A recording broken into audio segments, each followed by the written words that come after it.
ഇന്നലെ ചാറ്റ് ചെയ്ത ഒരാളോട് പോലും വളരെ ഡീപ്പായിട്ട് ഇന്റൻസ് ആയിട്ടുള്ള റിലേഷൻഷിപ്പിലേക്ക് പോകും. പക്ഷെ അത് ചിലപ്പോൾ മെയിൻറ്റെയിൻ ചെയ്യും. ഇവർ എങ്ങനെ സ്വന്തമായിട്ട് എങ്ങനെ ഹേർട്ട് ചെയ്യാൻ പറ്റുന്ന ഒരാൾക്ക് അങ്ങനെയാക്കും. ഇവരോട് ചോദിക്കുമ്പോൾ ഇവർ പറയുന്നത് അതിൽ നിന്നാണ് അവർക്ക് റിലീഫ് കിട്ടുന്നത്. അതായത് നമ്മൾ സ്കിൻ പാർട്ട് ഭയങ്കരമായിട്ട് പൊളിഞ്ഞു നിൽക്കുകയാണ്, അവിടെ നമ്മൾ സ്ക്രാച്ച് ചെയ്താൽ എങ്ങനെ വേദന ഉണ്ടാവും. അതുപോലെ ഇവരുടെ ഇമോഷൻ എന്ന് പറയുന്നത് അവരുടെ സ്കിന്നിനകത്ത് നിൽക്കുകയാണ്. നമ്മൾ സൈക്കോളജി പഠിക്കാൻ തുടങ്ങിയ മുതലേ കേൾക്കുന്ന ഒരു ക്ലീഷേ ക്വസ്റ്റ്യൻ ആണ് മൈൻഡ് റീഡ് ചെയ്യാൻ പറ്റുമോ എന്നുള്ളത്.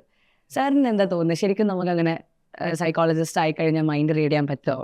യെസ്, ആക്ച്വലി പിന്നെ സൈക്കോളജി പഠിക്കുന്ന കാലം തൊട്ടിട്ട് ഇപ്പം ഞാൻ കല്യാണ വീട്ടിലോ ഫാമിലി ഫംഗ്ഷനൊക്കെ പോയി കഴിഞ്ഞാൽ ആൾക്കാർ പറയുന്ന ഇതാണ്, അവൻ്റെ മുഖത്തേക്ക് നോക്കരുത്, പിന്നെ മൈൻഡ് റീഡ് ചെയ്ത് കളയുന്നത്.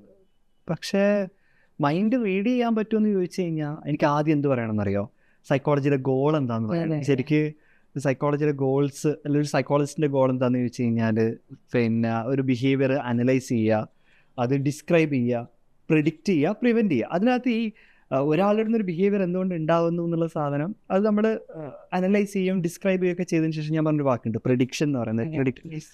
അത് ഭയങ്കര ഇമ്പോർട്ടൻ്റ് ആണ്. അപ്പോൾ ഒരാളുടെ പേഴ്സണാലിറ്റി, അയാൾ ഇത്ര കാലമായിട്ട് ഇങ്ങനെ ചെയ്യുന്നുണ്ടായിരുന്നു, അയാൾ ഇങ്ങനെയാണ് ചിന്തിക്കാറ്, ഇങ്ങനെയാണ് ചെയ്യാറ്, അതുകൊണ്ട് തന്നെ അയാൾ ഇങ്ങനെ ചെയ്യാൻ സാധ്യതയുണ്ട്. ഒരു പ്രഡിക്ഷൻ നമുക്ക് നടത്താൻ വേണ്ടി, അതായത് അവരുടെ പേഴ്സണാലിറ്റി ആളുടെ തിങ്കിങ് പാറ്റേൺ ഒക്കെ പ്രെഡിക്റ്റ് ചെയ്തുകൊണ്ട് ആൾ എങ്ങനെ ഒരു ഒരു സിറ്റുവേഷനിൽ അവർ ബിഹേവ് ചെയ്യുന്നുള്ളത് നമുക്ക് പ്രെഡിക്റ്റ് ചെയ്യാൻ പറ്റും. It's not about mind reading. Actually നമ്മൾ അവിടെ സൈക്കോളജിസ്റ്റ് ചെയ്യുന്ന ഒരു പ്രഡിക്ഷൻ, അതായത് മുഖത്ത് നോക്കിയിട്ട് എന്ത് ചെയ്യുന്നുള്ള സാധനം റീഡ് ചെയ്യല്ല. പക്ഷെ ഇയാളുടെ പേഴ്സണാലിറ്റി ഇന്നതാണ്, അയാൾ കുറച്ച് അടുക്കും ചിട്ടയുള്ള ഒരാളാണ്, അല്ലെങ്കിൽ ഓർഗനൈസ്ഡ് ആണ്, അയാൾ ഇന്ന സിറ്റുവേഷനിൽ പോയാൽ ഇങ്ങനെ ചെയ്യാൻ സാധ്യതയുണ്ട്.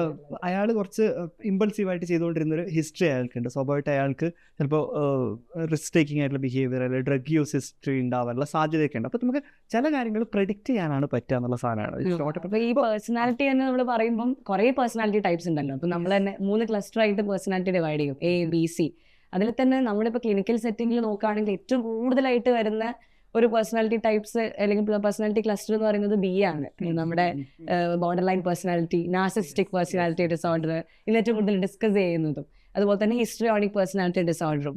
അതിൽ തന്നെ ഈ ബോർഡർ ലൈൻ പേഴ്സണാലിറ്റി ഡിസോർഡർ ഭയങ്കരമായിട്ടൊന്ന് മൂവീസ് ചെയ്തിട്ടുണ്ട്, കേസ് ഒക്കെ.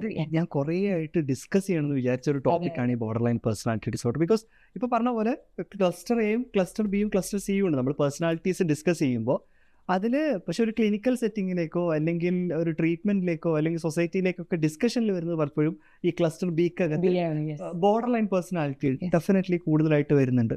ഇപ്പോൾ ലീഗൽ ഇഷ്യൂസിലേക്ക് വരുമ്പോൾ, ഡ്രഗ് യൂസിന്റെ ഹിസ്റ്ററിയിലേക്ക് വരുമ്പോൾ പെട്ടെന്നുള്ള ഒരു ഇറങ്ങിപ്പോക്കുകൾ, റിലേഷൻഷിപ്പ് ഇഷ്യൂസിലേക്കൊക്കെ വരും. അതെ, എനിക്ക് തോന്നുന്നു ഈ റിലേഷൻഷിപ്പ് ഇഷ്യൂസ് ആണ് പലപ്പോഴും നമ്മുടെ കേസ് അല്ലെ നമ്മുടെ ക്ലിനിക്കൽ സെറ്റിങ്ങിലേക്കൊക്കെ വരുന്നത്.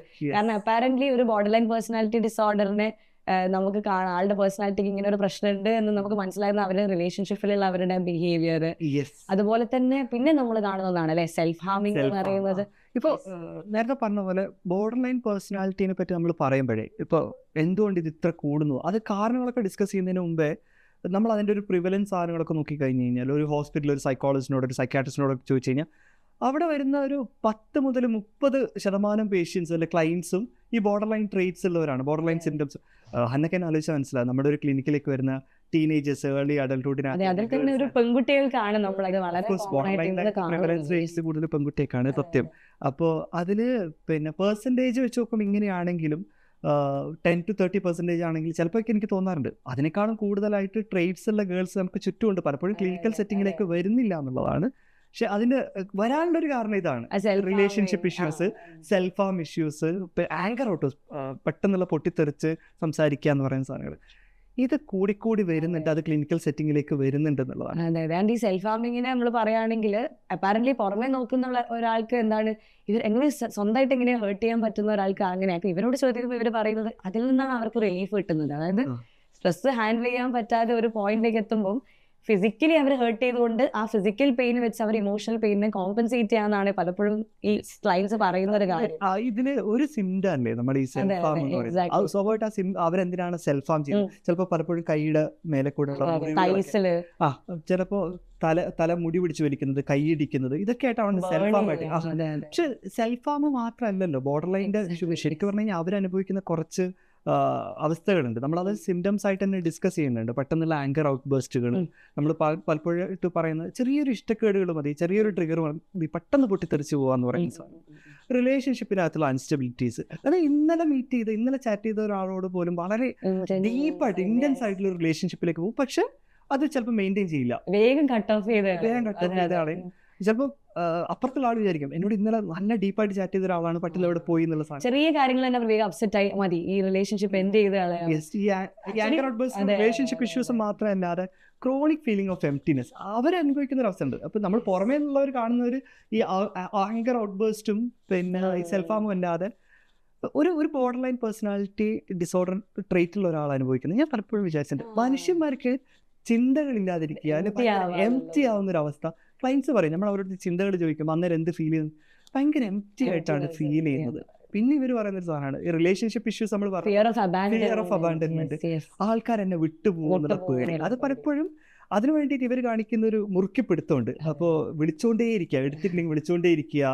പിന്നെ അതിനു വേണ്ടിയിട്ട് അവർ കാണിക്കുന്ന എഫേർട്ട്, ഭയങ്കര എഫേർട്ട്. ഇവരെന്നെ എക്സ്ട്രീംസിൽ വരെ പോവാ, അവര് ഏത് അറ്റം വരെ പോയി. അതായത് ഒരു കേസ് ഡിസ്കസ് ചെയ്യുന്ന സമയത്ത് ഒരു പെൺകുട്ടി എൻ്റെ എനിക്കറിയുന്ന എൻ്റെ അടുത്ത് വന്നൊരു ക്ലൈന്റ് ആയിരുന്നു. അവള് പറയുന്നുണ്ടായിരുന്നത് ആള് വിട്ടു പോകുന്നുള്ള പേടിക്ക് ആള് നാട് വിട്ട് ആളുടെ വീട്ടിലേക്കൊക്കെ പോകുന്ന ഒരു സിറ്റുവേഷനിലേക്ക് എത്തി. അതായത് ഏത് എക്സ്ട്രീമിലേക്കും പോകും. ഈ എക്സ്ട്രീമിലേക്ക് പോകുന്നത് ഇപ്പോൾ ഈ പറഞ്ഞ പോലെ റിലേഷൻഷിപ്പിന് വേണ്ടിയിട്ട് പോകുന്ന ക്രോണിക് ഫീലിംഗ് ഓഫ് എംപ്റ്റിനെസിന്റെ കൂടെ തന്നെ വരുന്നതാണ് ഇമ്പൾസിവിറ്റി, പെട്ടെന്ന് പോകാന്ന് പറയുന്നത്. അതിൽ എന്ത് ഇമ്പൾസീവ് ആയിട്ടുള്ള അത് പിന്നെ ആലോചിക്കുമ്പോൾ അവർക്ക് കുറ്റബോധമൊക്കെ തോന്നുകയാണെങ്കിലും അത് ഞാൻ ഇപ്പോൾ പറഞ്ഞ പോലെ സെൽഫാമ മാത്രമല്ലാത്ത ഇമ്പൾസീവ് ഡ്രഗ് യൂസുകൾ, റെക്ലെസ് ആയിട്ടുള്ള ഡ്രൈവിംഗ്, അൺസേഫ് ആയിട്ടുള്ള സെക്ഷൽ റിലേഷൻഷിപ്പിൽ, അത് എടുത്തിയാടിയിട്ട് സെക്ഷൽ റിലേഷൻഷിപ്പിലേക്കൊക്കെ പോകും, അല്ലെങ്കിൽ ന്യൂഡ് ഫോട്ടോസ് ഒക്കെ അയച്ചു പോവുക. പക്ഷെ ആ ഇമ്പൾസീവായിട്ട് പല കാര്യങ്ങൾ ചെയ്യാം, പിന്നീട് ഭയങ്കരമായിട്ട് റിഗ്രറ്റ് ഗിൽട്ടൊക്കെ ഫീൽ ചെയ്യുന്ന ഇമ്പൾസീവ് ആയിട്ടുള്ള ബിഹേവിയറുകൾ ഉണ്ടാവുക എന്ന് പറയുന്ന സാധനം. ഇനി നമ്മൾ ഇപ്പൊ ഈ ബോർഡർ ലൈൻ പേഴ്സണാലിറ്റിന്റെ ട്രേറ്റ്സ് ഒക്കെ പറയുമ്പോൾ എന്തുകൊണ്ടാണ് ഇത് കുട്ടികളിൽ ഇപ്പൊ അഡോളസന്റ് സ്റ്റേജ് മുതൽ ഇത് ഡെവലപ്പ് ചെയ്ത് വരുന്നതിന്റെ, അല്ലെങ്കിൽ ഇതിന്റെ ഒരു ഇപ്പൊ നമ്മൾ റെലവൻസ് ഇൻക്രീസ് ചെയ്ത് വരുന്നുണ്ട് എന്ന് പറയുമ്പോൾ അതിന്റെ റീസൺ എന്തായിരിക്കും എന്ന് ചോദിക്കുമ്പോൾ അന്നൊക്കെ തോന്നുന്നില്ല പലപ്പോഴും നമ്മൾ കാണുന്ന ക്ലയൻസിൽ ഒരു പാരന്റൽ നെഗ്ലെക്റ്റ്, പാരന്റിങ് ഭയങ്കര പേരന്റിംഗ് ആണ് മെയിൻ ആയിട്ട് എനിക്ക് തോന്നുന്നു. നെഗ്ലെക്ട്ഫുൾ പേരന്റിംഗ് ഒരു വലിയ റീസൺ ആണ്, സാർ തന്നെ പറയാറുണ്ടല്ലോ. ഇപ്പൊ കാണുന്ന ഗേൾസിനകത്ത് ബോർഡർ ലൈൻ ട്രേറ്റ്സ് ഉള്ള, ബോർഡർ ലൈൻ പേഴ്സണാലിറ്റി ഡിസോർഡറുള്ള പെൺകുട്ടികളുടെ ഒക്കെ ഹിസ്റ്ററി എടുത്ത് നോക്കുമ്പോൾ പാരൻസ് അവരെ കെയർ ചെയ്തിരുന്നില്ല. മൂത്ത പെൺകുട്ടിയായിരുന്നു, അനിയൻ വന്നതിന് ശേഷം എന്നെ കെയർ ചെയ്തിട്ട് അറ്റൻഡ് ചെയ്തിട്ടില്ല. അല്ല പാരൻസ് തമ്മിലുള്ള കോൺഫ്ലിക്റ്റ്, ഈ വഴക്കുകൾ കണ്ടു വളർന്നിട്ടുള്ള പെൺകുട്ടികൾക്ക് ഉണ്ടാകുന്ന ഇൻസെക്യൂരിറ്റി അല്ലെ കുട്ടികൾക്ക് ഉണ്ടാകുന്നത്, അത് ബോർഡർ ലൈൻ ട്രീറ്റിനുള്ള കാരണമാണ്. അപ്പം നെഗ്ലെക്ട്ഫുൾ പാരന്റിങ്ങും കോൺഫ്ലിക്റ്റിംഗ് ആയിട്ടുള്ള പാരന്റ്, അതുപോലെ തന്നെ ഇൻകൺസിസ്റ്റൻസിയും ഈ പേരൻസിൽ തന്നെ പലപ്പോഴും അവർക്ക് കൃത്യമായിട്ടുള്ള അറ്റൻഷൻ കൊടുക്കാതിരിക്കാം. ചില സമയത്ത് ഭയങ്കര അറ്റൻഷൻ കിട്ടും, ചില സമയത്ത് ഒട്ടും അവർക്ക് കൃത്യമായിട്ടുള്ള ഗൈഡൻസ് എല്ലാ കാര്യത്തിലും. അപ്പോഴാണ് ഈ ഐഡന്റിറ്റി ഇഷ്യൂസ്, അവർക്ക് ഇമോഷൻസ്. ഇനി നമ്മളെ വിട്ടുപോകുന്നൊരു ഇതാണ്, നമ്മൾ ബോർഡർ ലൈൻ പേഴ്സണാലിറ്റി ട്രേറ്റ് ഉള്ളവരിൽ നോക്കുമ്പോൾ അബ്യൂസ് എന്ന് പറയുന്ന സാധനം, സെക്ഷൽ അബ്യൂസ് ഉള്ള കുട്ടികൾ ഒക്കെ തന്നെയും പിന്നീട് വളർന്നു വരുമ്പോൾ ഇമോഷണൽ അൺസ്റ്റെബിലിറ്റീസ്, ഇൻസെക്യൂരിറ്റീസ് ഒക്കെ കാണാം. അപ്പോൾ അതൊരു പ്രധാനപ്പെട്ട കാരണം. കുട്ടിക്കാലത്ത് ഉണ്ടാകുന്ന സെക്ഷൽ അബ്യൂസ് മാത്രമല്ല, ഞാൻ പറയും ഫിസിക്കൽ അബ്യൂസ്, ഇമോഷണൽ അബ്യൂസ് ഒക്കെ തന്നെ. ഒരുപാട് അടി കിട്ടി വളർന്നിട്ടുള്ള കുട്ടികളിലും, ആൺകുട്ടികളിലാണെങ്കിൽ അത് ആൻറ്റി സോഷ്യൽ പേഴ്സണാലിറ്റി ഡിസോർഡറിലേക്ക്, അത് മറ്റൊരു ചാപ്റ്ററാണ്. ബോർഡർ ലൈൻ പേഴ്സണാലിറ്റി ഡിസോർഡർ ഗേൾസിലേക്കും ഇതൊരു പ്രധാനപ്പെട്ട കാരണമായിട്ട്. അപ്പോൾ കാരണങ്ങൾ ഇനിയും കണ്ടുപിടിക്കാനുണ്ട്, പക്ഷേ ആക്ച്വലി നമ്മൾ ഇന്ന് അത് കൂടിക്കൂടി വരുന്നുണ്ട്. അതിന്റെ കാരണങ്ങൾ ഇപ്പോൾ റിസർച്ചുകൾ നടന്നുകൊണ്ട്. ഇനി ന്യൂറോളജിക്കലി പറയുകയാണെങ്കിലും നമുക്ക് അതിന് ഇതുണ്ടല്ലോ, ഒരു ബോർഡർ ലൈൻ പേഴ്സണാലിറ്റി ഡിസോർഡർ ഉള്ള ഒരാളുടെ എക്സിക്യൂട്ടീവ് ഫംഗ്ഷനിങ്, ഫ്രോണ്ടൽ ലോബ്, ഇതൊരു കാര്യമായിട്ടുള്ള ഒരു ടോപ്പിക്. എന്തുകൊണ്ട് ഇവരുടെ ബ്രെയിൻ സ്ട്രക്ചർ റിസർച്ച് ചെയ്യുമ്പോൾ ഒരു വ്യത്യാസം നമുക്ക് കാണാൻ പറ്റുന്നുണ്ട്. ബോർഡർ ഇവരെന്താണ് ഇങ്ങനെ പെട്ടെന്ന് ഔട്ട് ബേസ്റ്റ് ചെയ്യുന്നത്? സാധാരണ ഒരാൾക്ക് ഇത്രയും സെൻസിറ്റീവ് അല്ലല്ലോ, ഇവരെന്താ ഇത്ര സെൻസിറ്റീവ് ആയിട്ടാണ്. പക്ഷെ ഇവരുടെ തലച്ചോറ് ഇങ്ങനെയാണ് വർക്ക് ചെയ്യുന്നത് എന്നുള്ള സാധനമാണ്. കാരണം അമിഗ്ഡാല എന്ന് പറയുന്ന ഇമോഷണൽ ബ്രെയിനിന്റെ സൈസ് വ്യത്യാസമുണ്ട്. അതുപോലെ തന്നെ ഒരു മനുഷ്യന്റെ ഫ്രണ്ടൽ ഏരിയ ഉണ്ട്, പ്രീഫ്രണ്ടൽ കോർട്ടെക്സ്, അതെ, decision making, planning, executive function, impulse control, ഒരു കാര്യം എടുത്തു ചാടി ചെയ്യുന്നതിനെ കൺട്രോൾ ചെയ്യുന്നത്. ഇതിനകത്തൊക്കെ വരുന്ന ഈ പ്രീഫ്രണ്ടൽ കോർട്ടെക്സിൻ്റെ അകത്തുള്ള ഒരു അണ്ടർ ആക്ടിവേഷൻ, അത് പ്രോപ്പർ ആയിട്ടുള്ള ഒരു അണ്ടർ ഡെവലപ്മെന്റ് അതിനകത്ത് കാണാം. ഇത് തമ്മിൽ അമിഗ്ഡാലയും പ്രീഫ്രണ്ടൽ കോർട്ടെക്സും തമ്മിലുള്ള കണക്ഷനകത്തുള്ള വീക്ക്നെസ് ഒക്കെ തന്നെയും ന്യൂറോ സൈക്കോളജിക്കൽ സ്റ്റഡീസിൽ കാണാം. അപ്പം അല്ലാതെ ഇവരൊരു ദിവസം വെറുതെ ഇത് ആക്ട് ഔട്ട് ചെയ്യുക, അല്ലെങ്കിൽ അറ്റൻഷൻ സീക്ക് ചെയ്യാൻ വേണ്ടിയിട്ട് എന്നൊക്കെ പലപ്പോഴും ജഡ്ജ്മെന്റലി ഉള്ള മിത്തുകളാണ് ബോർഡർ ലൈൻ പേഴ്സണാലിറ്റി ഡിസോർഡർ. ഇതിന്റെ കുട്ടിക്കാലം തൊട്ടിട്ടുള്ള അനുഭവങ്ങൾ കൊണ്ടൊക്കെ തന്നെ ബ്രെയിൻ സ്ട്രക്ചറിലൊക്കെ വന്നിട്ടുള്ള മാറ്റങ്ങളായിട്ട് എപ്പോഴും ആ ഒരു എന്താ പറയണ്ടേ, ഈ ഒരു ന്യൂറോളജിക്കലി ഉള്ള ഒരു ആ ഒരു സൈഡും കൂടി നമ്മൾ ആൾക്കാരിലേക്ക് എത്തിക്കുമ്പോഴാണ് തോന്നുന്നത് എനിക്ക് അവരെ ജഡ്ജ്മെന്റലി കാണുന്നതിനപ്പുറത്തേക്ക് അവരും ഫേസ് ചെയ്യുന്നുണ്ട്. അവരെന്താണ് അവരുടെ പെർസ്പെക്റ്റീവിൽ നോക്കുമ്പോൾ സ്ട്രെസ്ഫുൾ ആണ് അവർക്ക് ഒട്ടും താങ്ങാൻ പറ്റാത്തത് കൊണ്ട് തന്നെയാണ് അവർ ആ സമയത്ത് അങ്ങനെ ചെയ്തു പോകുന്നത്. പലപ്പോഴും ഭയങ്കര റിസ്കി. ഇത് പറഞ്ഞപ്പോഴാണ് ഇപ്പൊ നമ്മൾ മുന്നേ ഡിസ്കസ് ചെയ്തിരുന്ന ഒരു കാര്യം ഉണ്ടല്ലോ, ഈ ബോർഡർ ലൈൻ പേഴ്സണാലിറ്റി ഡിസോർഡർ വളരെ പെട്ടെന്ന് ഇമ്പൾസീവായിട്ട് അല്ലെങ്കിൽ ഇമോഷണലി അൺസ്റ്റേബിൾ ആയി പോകുന്നത് എന്തുകൊണ്ടാണെന്നുള്ളത്. അതിൻ്റെ രസമായിട്ടുള്ളൊരു സ്റ്റേറ്റ്മെൻറ്റ് ഞാൻ എവിടെയോ വായിച്ചിട്ടുണ്ടായിരുന്നു. ഇവർ ഇമോഷണൽ സ്കിന്നുമായിട്ട് ജനിച്ച ആൾക്കാരാണ് എന്നുള്ള രീതിക്കൊക്കെയുള്ളൊരു, അതായത് ഒന്ന് ആലോചിച്ച് നോക്കിയാൽ നമുക്ക് സാധാരണ നമ്മുടെ ദേഹത്ത് നമ്മൾ സ്ക്രാച്ച് ചെയ്യുമ്പോൾ നമുക്ക് അങ്ങനെ വലിയ വേദനകളൊന്നുമില്ല. വാട്ട് ഇഫ് നമ്മുടെ ആ ബോഡി പാർട്ട് ഭയങ്കരമായിട്ട് ബേൺ ചെയ്തിട്ട് പൊള്ളി നിൽക്കുകയാണ്, അവിടെ നമ്മൾ സ്ക്രാച്ച് ചെയ്ത് എങ്ങനെ ഫീൽ ചെയ്യും? ആ രീതിയിൽ അല്ലെങ്കിൽ നമ്മുടെ സ്കിൻ പാർട്ട് ഭയങ്കരമായിട്ട് പൊളിഞ്ഞു നിൽക്കുകയാണ്, അവിടെ നമ്മൾ സ്ക്രാച്ച് ചെയ്ത് എങ്ങനെ വേദന ഉണ്ടാവും?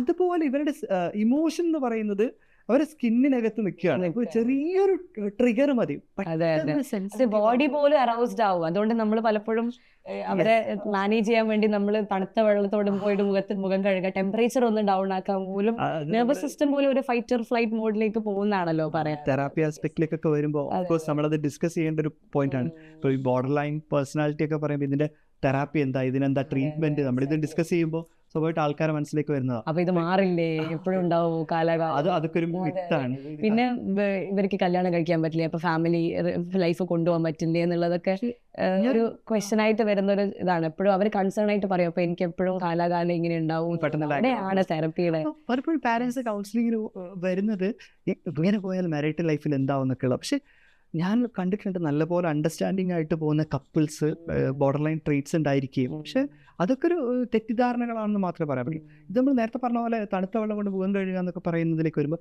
തെറാപ്യൂട്ടിക് ആസ്പെക്ട് ആലോചിക്കേണ്ടതുണ്ട്, ഡിസ്കസ് ചെയ്യേണ്ടതുണ്ട്. ഡെഫിനറ്റ്ലി നമ്മൾ ബോർഡർ ലൈൻ പേഴ്സണാലിറ്റി ഡിസോർഡറിനോട് ചേർത്ത് വെക്കുന്ന ടേമാണ് DBT, ഡയലക്റ്റിക്കൽ ബിഹേവിയർ എന്ന് പറയുന്നത്. അതിന്റെ ഒരു ടു സൈഡ്സ് ഓഫ് കോയിൻ എന്ന് പറയുമല്ലോ നമ്മൾ എല്ലാ കാര്യത്തിലും. ഞാൻ ഈ ഇടയായിട്ടൊരു മീം കണ്ടിട്ടുണ്ടായിരുന്നു, ഒരു 6 എന്ന് വരച്ചിട്ട് ഒരു പിക്ചർ, അപ്പൊ അപ്പുറം ഇപ്പുറം നിൽക്കുന്നത്. അപ്പൊ ഞങ്ങൾ ഇവിടെ 6 ആക്കി, എനിക്ക് 6 എന്നാണ് കാണുക, സാറിന് 9 എന്നാണ് കാണുക. 2 പെർസ്പെക്റ്റീവിലാണ് ചിന്തിപ്പിക്കുക എന്നുള്ളത്. അതായത് ഒരു കാര്യം വരുമ്പോൾ ഒരു രീതിയിൽ മാത്രമല്ല, നമുക്ക് the other side of thinking ഉണ്ട് എന്നുള്ളത് അവർക്ക് കൃത്യമായിട്ട് മനസ്സിലാക്കി കൊടുക്കുക. അവിടെ നമ്മൾ മെയിനായിട്ട് 4 സ്കിൽസിലാണല്ലോ. ആ സ്കിൽസിലേക്ക് പോകുമ്പോൾ എനിക്ക് മനസ്സിലായ ഒരു കാര്യം, എന്തുകൊണ്ട് ആ 4 സ്കില്ല് സ്പെസിഫൈ ചെയ്തു ഡയലക്റ്റിക്കൽ ബിഹേവിയർ തെറാപ്പിക്കകത്ത്. ബോർഡർ ലൈൻ പേഴ്സണാലിറ്റി ഡിസോർഡറുള്ള ഒരാളെ ആലോചിച്ച് നോക്കിയാൽ എന്നൊക്കെ മനസ്സിലാവില്ലേ, അവർക്ക് 4 സ്കില്ലുകൾ പ്രധാനമായിട്ട് കുറവായിട്ടുള്ള. ഒന്ന് സ്ട്രെസ്, ഡിസ്ട്രെസ് ടോളറൻസ് ലെവൽ, അത് ഒരു ചെറിയൊരു കുറ്റപ്പെടുത്തൽ, ചെറിയൊരു പിന്നെ പ്ലാനിൽ ഒരു ചേഞ്ച് വരുമ്പോഴത്തേക്കിന് ഒരു സ്ട്രെസ് താങ്ങാൻ പറ്റാത്ത. ഒരു ഫ്രണ്ടിനെ വിളിച്ചാൽ കിട്ടാണ്ടിരിക്കുമ്പോഴത്തേക്ക് ഓക്കെ ആൾക്ക് എന്നെ ഇഷ്ടമില്ല, ഓക്കെ ആള് വേറെ ഫ്രണ്ടിനെ കണ്ടുപിടിച്ചു എന്നൊക്കെ പറയുന്നത് ഒട്ടും ചെറിയ കാര്യങ്ങളാണ്. ഡിസ്ട്രെസ് ടോളറൻസിനകത്തേക്കാണ് ഈ പറഞ്ഞ നമ്മൾ തണുത്ത വെള്ളം കൊണ്ട് മുഖം കഴുകുക, മസിൽസ് ടൈറ്റ് ചെയ്ത് ഫ്രീ ആക്കുക, ബ്രീത്ത് എക്സസൈസ് ചെയ്യുക, സെൽഫ് സൂത്ത് നമുക്ക് ഇഷ്ടമുള്ള സ്മെല്ലുകൾ. അതുപോലെ ഈ ഡിസ്ട്രെസ് ടോളറൻസ് സ്കില്ല് മാത്രമല്ല, അത് അവർക്ക് കുറവുള്ള ഒരു പ്രധാനപ്പെട്ട മറ്റു 3 സ്കില്ലുകളാണ്. മൈൻഡ്ഫുൾനെസ് സ്കില്ല്, പ്രസന്റിൽ അവെയർ ആവാൻ പറ്റുക, പ്രസന്റിൽ നിൽക്കാൻ വേണ്ടി പറ്റുക എന്ന് പറയുന്നത് അത് ഇമ്പോർട്ടന്റ് ആയിട്ട്. പലപ്പോഴും ഞാൻ ക്ലയൻസിനോട് പറയാറുണ്ട്, ഒരു ഫസ്റ്റ് സ്റ്റെപ്പ് എന്നുള്ള രീതിക്ക് നിങ്ങൾ സ്ലോ ഡൗൺ ചെയ്യുന്ന activities from brushing to like eating എല്ലാം ചെയ്യുമ്പോൾ കുറച്ചും കൂടി മൈൻഡ്ഫുൾ ആയിട്ട് ചെയ്യാൻ തുടങ്ങിയാൽ തന്നെ ആ ഒരു അത് അവെയർ ആവാൻ പറ്റാണ്ടിരിക്കുന്നതാണ് പലപ്പോഴും മറ്റ് ഇമോഷൻ റെഗുലേഷൻ സ്കില്ലിനെയൊക്കെ അഫക്ട് ചെയ്യുന്നത്, ഇന്റർപേഴ്സണൽ സ്കില്ലിനെയൊക്കെ അഫക്ട് ചെയ്യുന്നതാണ്. അതാണ് ഈ എംപ്റ്റിനെസ്സും. കാരണം അവർക്ക് ദേഷ്യമാണോ വരുന്നത്, സങ്കടമാണോ ഉള്ളിൽ വരുന്നത് എന്നുള്ളത് ഇപ്പോഴാണ് അടുത്ത സ്കിൽ, ഇമോഷൻസിനെ റെഗുലേറ്റ് ചെയ്യാത്ത ഇമോഷൻ റെഗുലേഷൻ സ്കിൽ. ഞാൻ യൂഷ്വലി പാരൻസിനോട് പിന്നെ ക്ലയൻസിനോടൊക്കെ പറയാറുണ്ട്, ഇമോഷൻ റെഗുലേഷൻ സ്കില്ല് ഞാൻ അവരെ പഠിപ്പിക്കുമ്പോൾ ഞാൻ പറയുന്ന ഒരു കാര്യമാണ്, നമുക്ക് ഫാനിന്, നമുക്ക് സീലിംഗ് ഫാൻസിനൊക്കെ നമുക്ക് റെഗുലേറ്റർ കാണാം, 0, 1, 2, 3, 4, 5.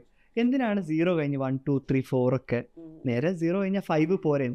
ഇപ്പൊ സിറ്റുവേഷൻ അനുസരിച്ച് പുറത്തുള്ള ചൂടും തണുപ്പിനനുസരിച്ചിട്ട് ആവശ്യത്തിനനുസരിച്ച് റെഗുലേറ്റ് ചെയ്യാൻ വേണ്ടിയിട്ടാണ്. പക്ഷെ പലപ്പോഴും ബോർഡർ ലൈൻ ട്രേറ്റ്സ് ഉള്ള ആൾക്കാരിൽ ഈ റെഗുലേഷന്റെ പ്രശ്നം 0 നേരെ 5ലേക്ക് പോകുന്നവരെ അതിന് ആവശ്യത്തില്ല. ചെറിയൊരു സങ്കടം വന്നു കഴിഞ്ഞാൽ എക്സ്ട്രീം, ചെറിയൊരു ദേഷ്യം വന്നാലും എക്സ്ട്രീം, സ്നേഹം വന്നാലും ഭയങ്കര എക്സ്ട്രീം ആണ്. അതെ, പക്ഷെ ആ ഇമോഷൻ റെഗുലേഷൻ സ്കിൽ അത് വളരെ ഇമ്പോർട്ടൻ്റ് ആയിട്ടുള്ള ഒരു സ്കില്ലാണ്, എസ്പെഷ്യലി ഫൈനൽ. അതെ, അതാണ് നമ്മളിപ്പോ ടോക്സിക് ആയിട്ടുള്ള റിലേഷൻഷിപ്സിലൊക്കെ നമ്മൾ എടുത്ത് പറയുന്ന ഒരു സാധനം, ഇമോഷൻസ് റെഗുലേറ്റ് ചെയ്യാൻ ഭയങ്കരമായിട്ടുള്ള സ്നേഹം. അപ്പൊ റിലേഷൻഷിപ്പിനെ പറ്റി പറഞ്ഞപ്പോഴാണ് അത് 4ാമത്തെ സ്കിൽ എന്ന് പറയുന്നത് ഇന്റർപേഴ്സണൽ സ്കില്ലാണ്. അതെ, അപ്പോൾ എവിടെ റിലേഷൻഷിപ്പ് പെട്ടെന്ന് തുടങ്ങുമായിരിക്കും, എവിടെ ബൗണ്ടറീസ് സെറ്റ് ചെയ്യാൻ അറിയാത്ത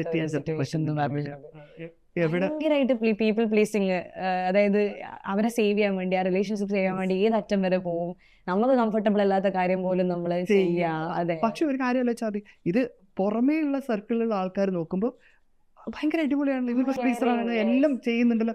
പക്ഷെ വീട്ടിലുള്ള ആൾക്കാർ പുറമേ ഉള്ളവരോട് നോ പറയാനൊന്നും പറ്റുന്നുണ്ടാവില്ല, പക്ഷെ വീട്ടിലുള്ളവരോട് ഭയങ്കര ഷൗട്ട് ചെയ്തിട്ടുള്ള നോ, ഫ്രസ്ട്രേഷൻ ഒക്കെ ഉണ്ടാവും. പക്ഷെ ഈ റിലേഷൻഷിപ്പിനകത്ത് ഉണ്ടാക്കാൻ പറ്റുന്നിടത്ത് അത് മെയിൻറ്റെയിൻ ചെയ്യാൻ ചിലപ്പോൾ പറ്റുന്നുണ്ടാവില്ല. അത് വേണ്ടാത്തൊരു ടോക്സിക് ആയിട്ടുള്ള റിലേഷൻഷിപ്പ് നിർത്താൻ ചിലപ്പോൾ എൻഡ് ചെയ്യാൻ പറ്റുന്നുണ്ടാവും. ചിലപ്പോൾ നല്ല റിലേഷൻഷിപ്പ് ആണെങ്കിൽ ചെറിയൊരു കാര്യം വരുമ്പോഴത്തേക്ക് അത് എൻഡ് ചെയ്യാനുള്ള ടെൻഡൻസി, ഇതൊക്കെ ഇന്റർപേഴ്സണൽ എഫക്റ്റീവ്നെസ്, അസർട്ടീവ്നെസ് സ്കില്ല് കൃത്യമായി. ഇന്റർപേഴ്സണൽ സ്കില്ലിലും ബോർഡർ ലൈൻ ട്രേറ്റ് ഉള്ളവര് പഠിക്കണം എന്ന് ആഗ്രഹിക്കുന്ന പ്രധാനപ്പെട്ട ഒരു സ്കില്ലാണ് വാലിഡേഷൻ. സോ മറ്റേയാളുടെ ഭാഗത്ത് ഒരു ന്യായം കണ്ടുപിടിക്കാൻ ചിലപ്പോൾ അവർക്ക് പറ്റുന്നുണ്ടാവില്ല, ചിലപ്പോൾ ഇവരുടെ ഭാഗം മാത്രം ചിലപ്പോൾ ആലോചിച്ച് പോകാൻ അവസ്ഥ. Radical acceptance, yes of course, അത് സ്കില്ലിനകത്തേക്ക് വരുമ്പോൾ ഇത് നമ്മുടെ ഡെബേറ്റിനെ പറ്റി മാത്രം ഡിസ്കസ് ചെയ്താൽ പോരാ. ഒരു ബോർഡർ ലൈൻ ട്രേറ്റ് ഉള്ള ഒരാളെ സംബന്ധിച്ചിടത്തോളം ഇതൊരു ലൈഫ് ലോങ് ആയിട്ടുള്ള ഒരു അവസ്ഥയാണെന്ന് ചോദിക്കുമ്പോൾ there are many evidence based ആയിട്ടുള്ള ഉണ്ട്. മെന്റലൈസേഷൻ ബേസ്ഡ് തെറാപ്പി ആണെങ്കിലും സ്കീമ ഫോക്കസ്ഡ് തെറാപ്പി ഒക്കെ ആണെങ്കിലൊക്കെ ACT നമ്മൾ പറയും, ഡെഫിനറ്റ്ലി കുറേ തെറാപ്പീസ് ഉണ്ട്.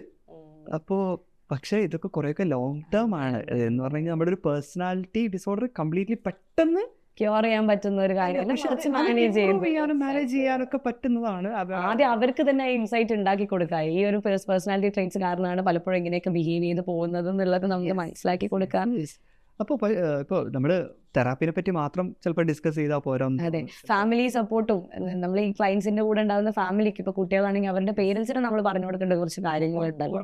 കാരണം പലപ്പോഴും നമ്മുടെ അടുത്തേക്ക് വരുന്നത് പാരന്റ്സ് ആണ്, അവരെ കൂട്ടിയിട്ടൊക്കെ വരുന്നത്. ഈ കുട്ടികളിലാണെങ്കിൽ ചിലപ്പോൾ ആ ഒരു ലവ് അറ്റൻഷൻ ഒന്നും ചിലപ്പോൾ കിട്ടാതെ പോകുന്നത് കൊണ്ടായിരിക്കാം സെൽഫ് എസ്റ്റീം കുറഞ്ഞു പോകുക, ഐഡന്റിറ്റി ക്രൈസിസ് ഒക്കെ വരുന്നത്. അപ്പോൾ നമ്മൾ ഹ്യൂമനിസ്റ്റിക് പെർസ്പെക്റ്റീവിലൊക്കെ പറയുകയാണെങ്കിൽ അവർക്ക് അൺകണ്ടീഷണൽ ആയിട്ടുള്ള റിഗാർഡ്, പാരന്റ്സ് അല്ലെ കൂടെ ഉള്ളവര് അല്ലെ ഹസ്ബൻഡ് അല്ലെങ്കിൽ ആരാണോ അവരും കൂടെ മനസ്സിലാക്കിയിരുന്നെങ്കിൽ. കാരണം ഇവരൊരു ട്രിഗർ ആകുമ്പോൾ ഇമോഷണലി ഔട്ട്ബേസ്റ്റ് ചെയ്യുന്ന സമയത്ത് അപ്പുറത്തെ സൈഡിൽ നിന്ന് വാലിഡേറ്റിംഗ് അല്ലാത്ത ഇൻവാലിഡേറ്റിംഗ് ആയിട്ടുള്ള സ്റ്റേറ്റ്മെന്റ്, നീ എപ്പോഴും ഇങ്ങനെയല്ലേ, നീ എന്താ വീണ്ടും വീണ്ടും ചെയ്യുന്നത്, നിന്നെ സഹിക്കാൻ പറ്റുന്നില്ലല്ലോ എന്നുള്ള സ്റ്റേറ്റ്മെന്റ് ഇവരെ കൂടുതൽ ഇൻസെക്യൂർ ആക്കി ഔട്ട്ബേസ്റ്റ് ആയിട്ട്. ഞാൻ പലപ്പോഴും വിചാരിക്കുന്നു കൂടുതലുള്ള ആൾക്കാരും കൂടെ ഈ ബോർഡർ ലൈൻ പേഴ്സണാലിറ്റി ഡിസോർഡറിനെ കുറിച്ച് അവെയർ ആയിരുന്നെങ്കിൽ, ഒരു സൈക്കോ എഡ്യൂക്കേഷൻ അവരും കൂടെ എടുത്തിരുന്നെങ്കിൽ കുറെ കൂടെ മനസ്സിലാക്കാൻ പറ്റും. അതെ, എനിക്കൊന്നൊരു കോമൺ പീപ്പിളിലേക്ക് കുറെ കൂടി ഇതിനെ കുറിച്ച് അറിയാനുള്ള ഇതുണ്ട്. അവിടെയാണ് നമ്മൾ ചിലപ്പോൾ സാറിന് എന്തെങ്കിലും അവർക്ക് വായിക്കാനോ അങ്ങനെ എന്തെങ്കിലും ബുക്സ് അങ്ങനെ എന്തെങ്കിലും സജസ്റ്റ് ചെയ്യാൻ പറ്റും. ഇപ്പോൾ ഇത് പറഞ്ഞപ്പോഴാണ് നമ്മൾ ബോർഡർ ലൈൻ ട്രീറ്റ് ഇപ്പോൾ 2 പുസ്തകങ്ങൾ, സ്റ്റോപ്പ് വാക്കിംഗ് ഓൺ ദ എഗ്ഷെൽസ് എന്ന് പറഞ്ഞിട്ട്, ഇത് ആ പുസ്തകത്തിന്റെ ടൈറ്റിൽ, ബുക്കിന്റെ ടൈറ്റിൽ ഭയങ്കര രസമാണ്, സ്റ്റോപ്പ് വാക്കിംഗ് ഓൺ ദ എഗ്ഷെൽസ്. അപ്പോൾ ബോർഡർ ലൈൻ പേഴ്സണാലിറ്റി ഡിസോർഡർ ഉള്ള ക്ലയൻറ്റിൻ്റെ കൂടെ ഉള്ളവർ പലപ്പോഴും ഞാനിതിപ്പോൾ എങ്ങനെ സംസാരിക്കണം, ഞാൻ ശബ്ദം താത്തി സംസാരിക്കണോ, പൊന്തിച്ച് സംസാരിക്കണോ, ഇത് പറയാൻ പാടില്ല. പലപ്പോഴും ഒരു നമ്മൾ പറയില്ല, ഒരു റൂമിൽ നിറച്ച് മുട്ടയുണ്ട്, അതിലൊന്നും ചവിട്ടി പൊട്ടിക്കാതെ അപ്പുറത്തെത്തണം, ഭയങ്കര സ്ട്രഗ്ലിംഗ് ആണ്. അങ്ങനെയാണ് പലപ്പോഴും ഈ കൂടെ ഉള്ളവർ ഇതിനെ മനസ്സിലാക്കുന്നത്. ആ പുസ്തകം വായിക്കുമ്പോൾ അവർക്ക് കൂടുതൽ ഗെയിൻ ചെയ്യാൻ പറ്റും ഇതെങ്ങനെ ഇവർക്ക് സ്നേഹിക്കാനും ഒക്കെ അറിയുന്ന എല്ലാ ഇമോഷൻസും ഉള്ളവരാണ് എന്നുള്ളത്. സ്നേഹത്തിന് തരും. 2ാമത്തെ പുസ്തകത്തിന്റെ ടൈറ്റിൽ ഇതാണ്, I hate you don't leave me എന്ന് പറയുന്നത്. അതായത് പലപ്പോഴും ബോർഡർ ലൈൻ ട്രേറ്റുള്ള ഒരാള് അപ്പുറത്തെ ആളോട് കാണിക്കുന്ന റെസ്പോൺസ് ഭയങ്കര ഇഷ്ടമല്ലാത്ത പോലെ ആയിരിക്കും. കാരണം വെറുപ്പ് കാണിക്കുന്ന പോലെയൊക്കെ ആയിരിക്കും കാണിക്കുക. പിന്നെ ഒരിക്കലും സംബന്ധിക്കുന്നില്ല, എനിക്ക് ഒട്ടും ഇഷ്ടപ്പെടുന്നില്ല, ഇവിടെ അങ്ങോട്ടേക്ക് പോയാൽ മതി, ഉള്ളിൽ പക്ഷേ എന്നെ വിട്ടു പോകരുത് എന്നുള്ള സാധനമാണ് അവർ ഉള്ളിൻ്റെ ഉള്ളിലുണ്ട്. അതെ, പക്ഷെ പുറമെ കാണിക്കുന്ന I hate you don't leave me ആ ഒരു ടൈറ്റിൽ ഭയങ്കര. പക്ഷെ ഇതൊക്കെ കൂടെ ഉള്ളവർ വായിച്ചാൽ, അല്ലെങ്കിൽ ബോർഡർ ലൈൻ ട്രേറ്റ് ഉള്ളവരെ വായിച്ച് കഴിഞ്ഞാൽ കുറെ കൂടെ ഇൻസൈറ്റ് ഗെയിൻ ചെയ്യാനും അത് അവർക്ക് കുറെ കൂടെ അവരുടെ സിംറ്റംസിനെ മാനേജ് ചെയ്യാനും ലൈഫ് കുറച്ചുകൂടെ ഈസി ആക്കാനും പറ്റും. ഈവൻ ആ ചുറ്റുമുള്ളവർക്കും അവർക്ക് ഉണ്ടാവുന്ന സഫറിങ്സ്, ഫാമിലി ആണെങ്കിലും ഫ്രണ്ട്സ് ആണെങ്കിലും അവർക്കും ആ ഒരു റിയലൈസേഷൻ ഉണ്ടാകുമ്പോൾ കുറെ ഈസിയർ ആവുമെന്ന് തോന്നുന്നു. നമ്മൾ ഈ ഫാമിലി ചുറ്റുമുള്ളവർക്ക് ഉണ്ടാകുന്ന ബുദ്ധിമുട്ടുകൾ പറയുമ്പോൾ എനിക്ക് തോന്നുന്നു ബോർഡർ ലൈൻ പേഴ്സണാലിറ്റി മാത്രമല്ല, നമ്മൾ വേറെ കുറച്ച് എടുത്ത് പറയേണ്ട പേഴ്സണാലിറ്റി ഡിസോർഡേഴ്സുകളും അതിലേക്ക് പോകുന്നതിന് മുമ്പ് എൻ്റെ മനസ്സിൽ വന്നൊരു തോട്ട് പറഞ്ഞിട്ട്, ഞാൻ ക്ലിനിക്കൽ സെറ്റിംഗിൽ ഒരുപാട് ക്ലയൻറ്റുകൾ ബോർഡർ ലൈൻ ഡോക്ടർ റെഫർ ചെയ്തെന്ന് പറഞ്ഞിട്ട് ബോർഡർ ലൈൻ പേഴ്സണാലിറ്റി BPD എന്ന് പറഞ്ഞിട്ട് വരും. BPD എന്ന് പറഞ്ഞിട്ട് അവര് വായിച്ചിട്ട് ചിലപ്പോൾ വരുന്നുണ്ടാവും BPAD ആയിരിക്കും. അത് ബൈപ്പോളർ അഫക്റ്റീവ് ഡിസോർഡർ. അപ്പോൾ പിന്നെ ഈ BPD എന്ന് പറയുന്നത് പേഴ്സണാലിറ്റി പ്രോബ്ലം ആണെന്നുള്ളതും ബൈപ്പോളർ അഫക്റ്റീവ് ഡിസോർഡർ എന്നുള്ളത് മൂഡ് ഡിസോർഡർ. അത് നമ്മൾ പറയുന്ന പോലെ മാനിയ, ഡിപ്രഷൻ, വിഷാദം, ഉന്മാദം ആ ഒരു എപ്പിസോഡ് വരുന്നതാണ്. അത് മൂഡ് ഡിസോർഡർ ആണ്. ഇത് പേഴ്സണാലിറ്റി ഡിസോർഡർ. നോട്ട് ഓൺലി ആ മൂഡ് ഡിസോർഡർ അല്ല, ഇത് പേഴ്സണാലിറ്റിയുടെ മറ്റെല്ലാം. അതൊന്നും എനിക്ക് ഒരു എല്ലാവരും അറിഞ്ഞിരുന്നെങ്കിൽ നല്ലതായിരുന്നു. ആ ഒരു വ്യത്യാസം, അതായത് ലൈക്ക് പലപ്പോഴും ഇത് രണ്ടുപേരും മിസ്റീഡ് ചെയ്യാറുണ്ട് എന്നുള്ളത്. ഇപ്പോൾ സൈക്യാട്രിസ്റ്റ് റെഫർ ചെയ്യുന്നു പറയുമ്പോൾ ചിലപ്പോൾ BPD ക്ലയൻസിന് സൈക്യാട്രിസ്റ്റുകൾ കാണാറുണ്ട്. പക്ഷെ BPD നമ്മൾ മെഡിസിൻ കൊണ്ട് ട്രീറ്റ് ചെയ്യുന്നതല്ല എന്ന് അറിയുന്ന പേഴ്സണാലിറ്റി ഒന്നും നമുക്ക് അവിടെ സിംറ്റംസ് ആണ് ആക്ച്വലി. പേഴ്സണാലിറ്റി ഡിസോർഡേഴ്സിന് ഒരു മെഡിസിൻ ട്രീറ്റ്മെന്റ് ഇല്ല. പക്ഷെ അതിന് ബോർഡർ ലൈനുകാർക്ക് യൂഷ്വലി ചില സിംറ്റംസിന് അവിടെ നമ്മൾ എനിക്ക് തോന്നുന്നു മെഡിക്കേഷൻ പ്രിസ്ക്രൈബ് ചെയ്യുക, ഈ സൂയിസൈഡൽ ഐഡിയേഷൻസ് പിന്നെ ഡിപ്രസീവ് ആങ്കർ ഇഷ്യൂസിന്, പിന്നെ കോമോർബിഡ് ആയിട്ടുള്ള കണ്ടീഷൻസ്, ഡിസ്ഫങ്ഷൻ ഉണ്ടാവുക, ഡെയിലി ലൈഫ് ഫംഗ്ഷനിങ്ങിന് കൂടുതലായിട്ട് ഇവർക്ക് കോമോർബിഡ് ആയിട്ട് ഉണ്ടാവാൻ സാധ്യതയുള്ള ഒരു സിംറ്റം ആണല്ലോ ഡ്രഗ് യൂസ്. ഇമ്പൾസീവ് ആയിട്ട് ഡ്രഗ് കോമൺ ആയിട്ട് ഉണ്ടാവാറുണ്ട്. പിന്നെ ബൈപ്പോളർ കോമൺ ആയിട്ട് ഒരു കോമോർബിഡ് കണ്ടീഷനാണ്. അതുപോലെ തന്നെ ഡിപ്രഷൻ കോമോർബിഡ് ആയിട്ട് ഉണ്ടാവാറുണ്ട്.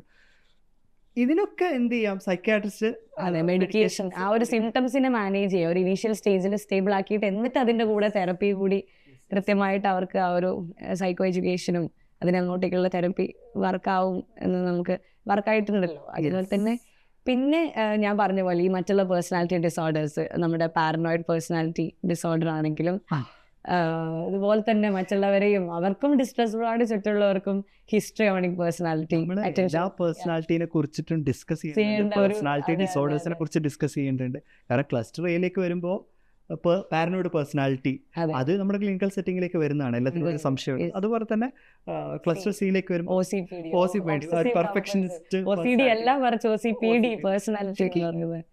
നമുക്ക് ചുറ്റുള്ളവർ ഏതെങ്കിലും തരത്തിലുള്ള ഒരു പേഴ്സണാലിറ്റി ബോർഡർ ലൈൻ പറഞ്ഞപ്പോൾ തന്നെയാണ് എല്ലാ പേഴ്സണാലിറ്റിക്കുള്ളിലും ഇത് കാണുന്നവർ ചിലപ്പോൾ എനിക്കിതുണ്ടല്ലോ എന്ന് വെച്ച് ഡിസോർഡർ ഡയഗ്നോസ് ചെയ്യുന്ന ലെവലിലേക്ക് ഉണ്ടാവണമെന്നില്ല, പക്ഷെ ട്രേറ്റ്സ് ആയിരിക്കും. എല്ലാ പേഴ്സണാലിറ്റിക്കും അതിൻ്റെതായ സ്കാറും ഉണ്ട്, ഡയമണ്ടും ഉണ്ട്. അത് എല്ലാ പേഴ്സണാലിറ്റിക്കും അതിൻ്റെതായ ഒരു മെച്ചമുണ്ട്, ചില പ്രശ്നങ്ങളുണ്ട്. പക്ഷെ അതൊരു സ്വന്തം ഫങ്ഷനിങ്ങിനെ അഫക്റ്റ് ചെയ്യുന്നു. എൻ്റെ റിലേഷൻഷിപ്പിനെ, ജോലിനെ, സ്ലീപ്പ്, അഫക്റ്റ് ചെയ്യുമ്പോഴാണ് നമ്മൾ ശരിക്കും അതൊരു ട്രീറ്റ്മെന്റ് ലെവലിലേക്കൊക്കെ ആലോചിക്കേണ്ടത്. അല്ലാത്തൊരു പേഴ്സണാലിറ്റി എന്ന് പറയുന്നതിൽ പ്രശ്നമില്ല, പക്ഷെ അതൊരു ഡിസോർഡർ ലെവലിലേക്കൊക്കെ പോകുമ്പോൾ നമ്മൾ ഈ പേഴ്സണാലിറ്റീസ് ഒക്കെ ആക്ച്വലി ഡിസ്കസ് ചെയ്യേണ്ടതും ആൾക്കാർ കൂടുതലും ഇതിനെക്കുറിച്ച് അറിയുമ്പോൾ തന്നെ നമുക്ക് തോന്നുമ്പോൾ എനിക്കത് പല റിലേഷൻഷിപ്സും സേവ് ചെയ്യാൻ പറ്റും, പല റിസ്ക് ടേക്കിംഗ് ബിഹേവിയേഴ്സും നമുക്ക് മാനേജ് ചെയ്യാനൊക്കെ എല്ലാവർക്കും പറ്റുമെന്ന് തോന്നുന്നുണ്ട്. യെസ്. സോ ഇതെനിക്ക് തോന്നുന്നു ഇനി വരുന്ന ദിവസങ്ങളിൽ ഇത് കൂടുതൽ ഡിസ്കസ് ചെയ്യാൻ സാധ്യതയുണ്ട്. ഇമ്പൾസിവിറ്റി കാര്യങ്ങളൊക്കെ തന്നെയും ആ ഡിസ്കഷൻ കുറച്ചുകൂടെ റിസർച്ചുകളിലേക്ക് പോട്ടെ എന്നാണ് എൻ്റെ ഒരു ആഗ്രഹം. റിസർച്ചിലേക്ക് പോകുമ്പോൾ ആൾക്കാർക്ക് കുറച്ചുകൂടെ ഒരു നല്ലൊരു ഇൻഫർമേഷൻ ആൾക്കാരിലേക്ക് എത്തും. അതെ, ഇതിനെക്കുറിച്ചൊക്കെ എന്തായാലും പഠിക്കണം, എല്ലാവരും അറിഞ്ഞിരിക്കുമ്പോഴാണ് അവിടെ ആ ഒരു ഡിഫറൻസും. കാരണം നമ്മളെല്ലാവർക്കും ഓരോ രീതിയിലുള്ള പ്രശ്നങ്ങൾ, ആരും പെർഫെക്റ്റ് അല്ല എന്നുള്ളൊരു ഇതുണ്ടല്ലോ. അപ്പോൾ അവിടെയാണ് നമ്മുടെ ഫ്ലോസ് എന്താണെന്ന്, നമ്മുടെ സ്ട്രെങ്ത്സ് എന്താണെന്ന് മനസ്സിലാക്കി, അപ്പുറത്തെ ആളുടെയും സ്ട്രെങ്ത് എന്താണ്, വീക്ക്നെസ് എന്താണെന്ന് മനസ്സിലാക്കി അതിനനുസരിച്ച് മാനേജ് ചെയ്യുക. ഒരു ഇന്റഗ്രിറ്റി എന്ന് പറയുന്ന സാധനം, ആ അണ്ടർസ്റ്റാൻഡിങ് ഇതൊക്കെ തന്നെയും വർക്ക് ആവേണ്ടതായിട്ട്. So I am so like happy that നമ്മളിത് കുറച്ച് ഓപ്പൺ ആയിട്ട് ഡീറ്റെയിൽ ആയിട്ട് അത് ഡിസ്കസ് ചെയ്യാം. ശരിക്കും പറഞ്ഞാൽ ഫാക്ട് ഈ ക്ലിനിക്കൽ ഫീൽഡിലുള്ള ആൾക്കാർ ഇത് ഓപ്പൺ ആയിട്ട് ഡിസ്കസ് ചെയ്യേണ്ടതുണ്ട്. വെറും ക്ലിനിക്കിന്റെ ഉള്ളിൽ ഒതുങ്ങി പോരുത്, മറിച്ച് പുറത്തേക്ക് യൂട്യൂബിലൊക്കെ സെർച്ച് ചെയ്യുമ്പോൾ ശരിക്കും ഫാക്ച്വൽ അല്ലാത്തതിന്റെ നല്ലതല്ലാത്ത പോലത്തെ ഇൻഫർമേഷൻസ് കുറെ സ്പ്രെഡ് ആറുണ്ട്. പക്ഷെ അതിനേക്കാളൊക്കെ അപ്പുറത്ത് ഇത് ഒരു പ്രൊഫഷണൽ ഇങ്ങനത്തെ ഈ തോട്ട്സിനെ വാലിഡേറ്റ് ചെയ്യുന്ന, റീൻഫോഴ്സ് ചെയ്യുന്ന പോലത്തെ റീൽസും ഒക്കെ ഇന്ന് ഇൻസ്റ്റാഗ്രാമിലൊക്കെ കാണാൻ പറ്റും. ഈ അബാൻഡൻമെന്റ് ഒക്കെ അല്ലെങ്കിൽ പെട്ടെന്ന് റിലേഷൻഷിപ്പ് അങ്ങനെയാണെങ്കിൽ തന്നെ നമ്മൾ ഒഴിവാക്കണം. ബിസിയാണ്, no one is as busy എന്നൊക്കെ പറഞ്ഞിട്ട് അറിയാൻ ഇതിൽ കുറച്ചുകൂടെ ഒരു മെഡിക്കോ ലീഗൽ സൈക്കോളജിക്കൽ ആസ്പെക്ടിൽ ഡിസ്കഷൻ ഉണ്ടാവുമ്പോഴാണ് അത് കറക്റ്റ് ആവുന്നത്. അത് ഇനി ഇപ്പോൾ ഹെൽത്ത് റിലേറ്റഡ് ആയിട്ടുള്ള ഡിസ്കഷൻസ് കൂടി വരുന്നുണ്ട്. അതുകൊണ്ട് തന്നെ പേഴ്സണാലിറ്റി ഡിസോർഡേഴ്സ് ഡിസ്കസ് ചെയ്യുന്ന എക്സ്പെക്ട് ചെയ്യുന്നു. So happy.